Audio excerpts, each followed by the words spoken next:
baby Andrew. This is Andrew's mukbang.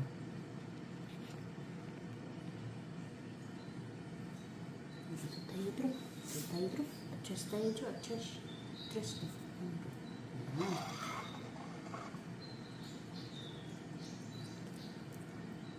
Andrew's mukbang. Kay kaalis dyan. Because you're done.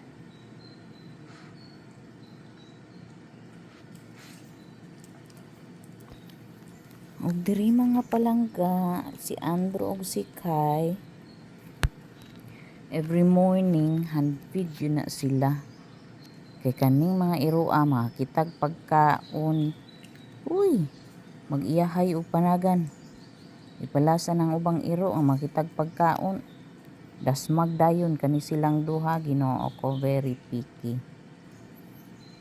Mao na every morning ginahanpid na ko kana ilahang pagkaon mga palangga kay ano na siya, kamote, carrots, pumpkin,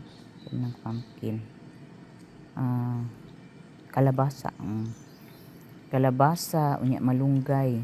Ginasagulan na ko kaning perna, ground pork ana nya ginapakuluan ako 2 hours para mahumok yun, then gina-portion, then the next day ako na siyang gina-defrost, then una na siya makita na sila anak managan na sila kaya di sila gusto kagulay.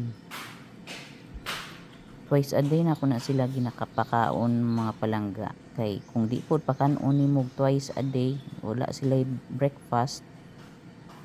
The next day magsuka-suka din na sila upuan kanang yellow. Anak dahil na siya. Unang kailangan din na sila pakanon twice a day. Kay para dili mag-arty-arty pagkaugma. So anak lang na siya. Ang ilang pagkaon, pinamixan po na ko na siya og mga vitamins. Anak nila or na ay tambal, usay labi ng tablets. Kay Diyos me, Lord, mag-away gini ng tablets. Hawd kay mo luwa. So nahuban na si Andrew diha. Dan na, daga na to. So hingluan na nato na diha. And it's all done for the day.